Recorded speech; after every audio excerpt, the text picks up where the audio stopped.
Mga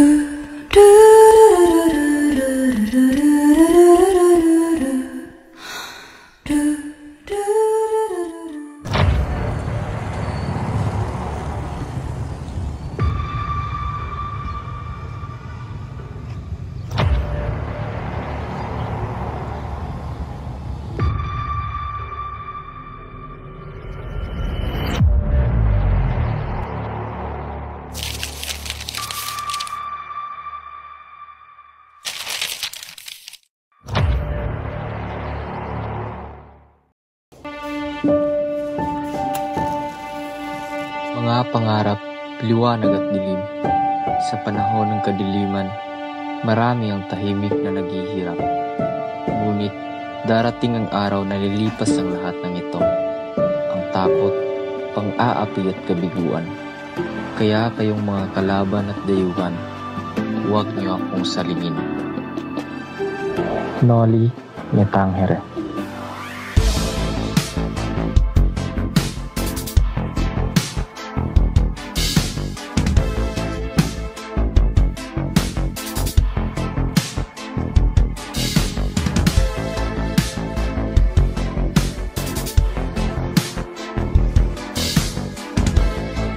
Pag-ibig, pagdurusa at paghihimagsik, nag-aalab para sa katarungan at kalayaan.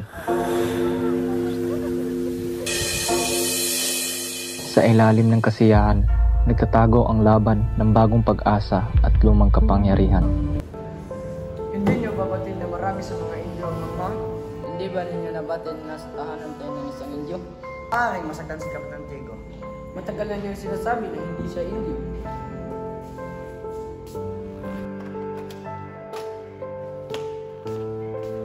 Buenas noches, mga kaibigan at pura na ang aking bayan, lalo na sa matalik na kaibigan ng aking ama. Patawarin niyo po ako sa aking mga kamalian. Nagkakamali ka. Hindi ako ang tunay na kaibigan ng iyong ama. Ang nga ba ang anak ni Don Rafael? Opo, Senyor Teniente. Maligayang pagdating. Senyor Ibarra, sa 7 taon sa Europa, ano ang pinakamalagang natutunan mo? Kalayaan o pag-aalipin sa bayan ang didikta ng kasaganahan nito. Senyor Ibarra. Teniente, anong ginagawa mo dito? Mag-iingat kayo, senyor. Sana'y naging aral sa inyo yung nangyari sa iyong ama. Tila alam mo ang pagkamatay ng aking ama. Anong nangyari? Namatay ang iyong ama sa bilangguan. Sa bilangguan, hindi ka ba nagkakamali? Hindi ako maaaring magkakamali. Paano nangyari iyon? Basta mahabang pinto. Kaya pala hindi sinabi ni Kapitan Tiago sa akin. Magkita na lang tayo sa New Tribuna.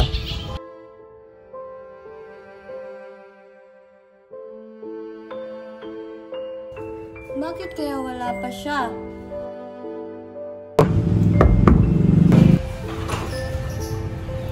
Magandang araw po, Tia Isabel. Magandang araw din iyo. Nandito si Maria Clara. Sandali lamang at tatawagin ko. Maria Clara! Nandito na si Crisostomo.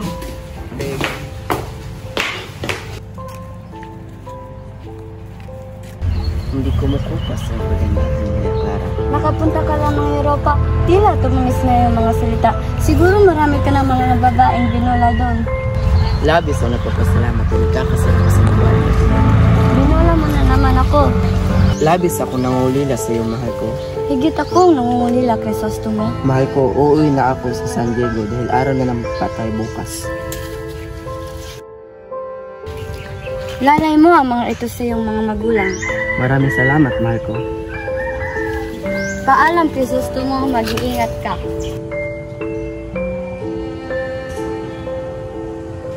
Magpahinga muna tayo, Crispin. Kuya, pagkano kita mo ngayong buwan? Bakit mo tinatanong? 2 piso. Kuya, bayarin mo yung pinagsasabi nila ninakaw ko. Hindi ko yun mababayaran. Huwag kang mag-alala. Wala kang ninakaw. Hindi nila ako paniniwalaan. Basilio, 2 real pa ang utang mo.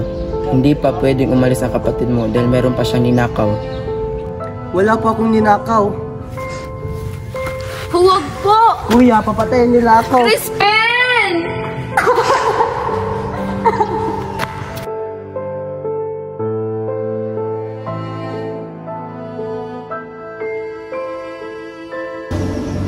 Masarap ang niluto ko. Gutom na siguro yung mga anak ko.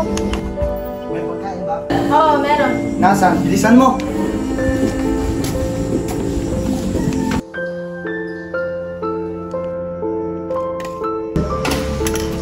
Wala nang natira? Paano na mga anak natin? Ano ngayon? Reklamo ka? Saan yung mga bata ngayon? Nasa konbento pero uuwi rin sila.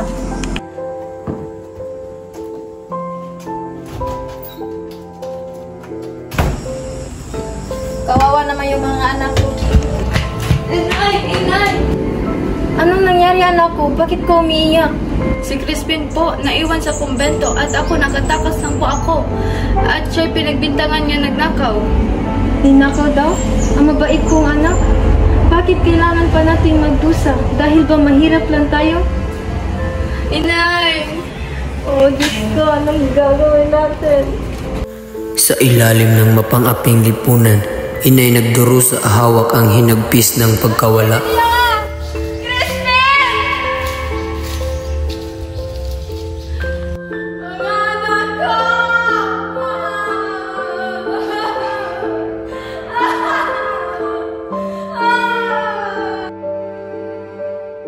Magandang hapon, mahal ko. Aba, hindi man lang ako binati. Akala mo kung sino nakalabas lang ng Europa. Walang pansinin.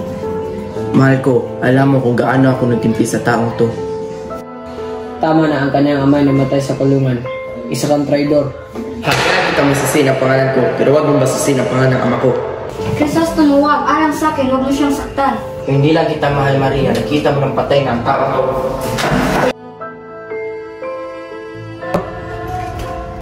Guardian Civil? Bakit po, senyora? Sino yung kumakanta? Siya ang baliw, si Sisa. Dalhin mo siya rito.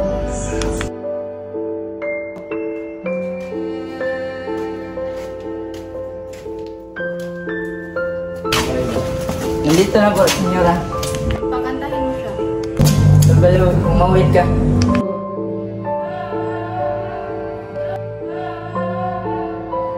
Magaling. Mga Guardian Civil, pwede na kayong umalis. Salamat po, senyora.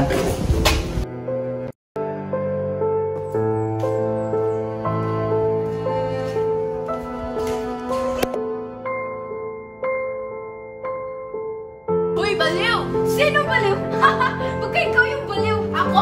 Hindi ako baliw. Ikaw? Ako? Oo nga, ikaw. Baka ikaw. Hindi lang siya na ang ginagawa mo. Bitawan mo nga ako. Tuturuan ko ng leksyon ang baliw na yan. Tumigil ka, hindi ka pa naawa. May sira ka na rin talaga. Ano? Basilio! Crispin!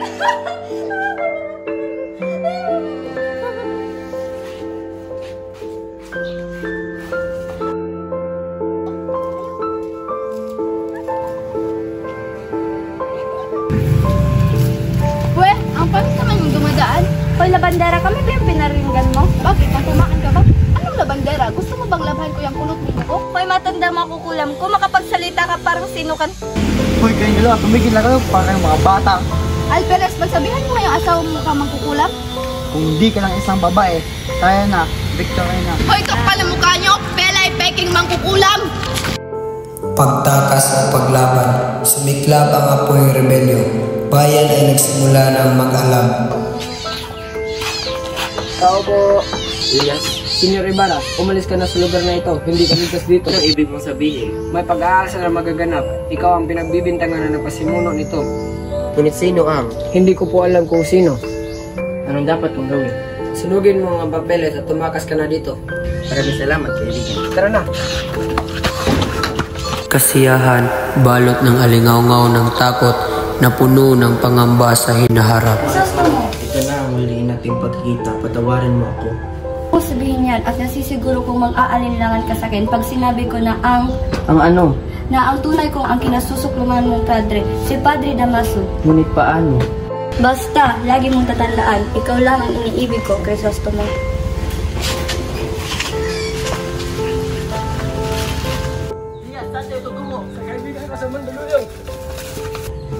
Pagkatapos, magpakatagat ka sa ibang bansa. Bakit di mo ko samahan? Para saan pa? Para makabalik sa makasalanan ng aking mga ninuno. May paparating na, magtago ka, iligtas mo yung sarili. Hindi ito maaari. Mahal ko.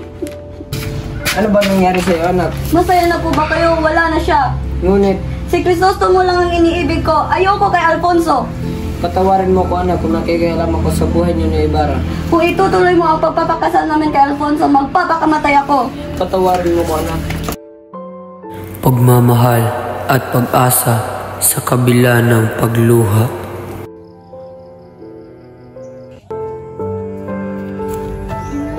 Sino ka? Ako to, si Basilio, ang anak niyo. Hindi kita kilala. Huwag kang matakot, Inay. Basilio? Inay? Iho, Sino po kayo?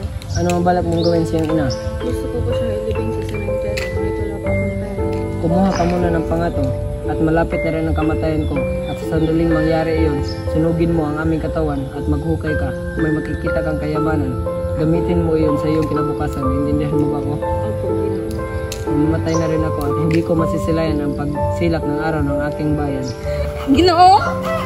Inay?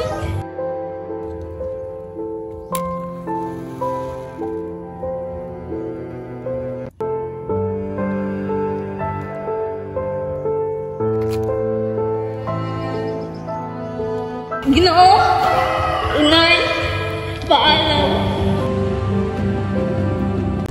Habang nililisan ngayon, ang hustisya darating at muling mag-aalab ang pag-asa ng ating bayan. Noli Yatangere.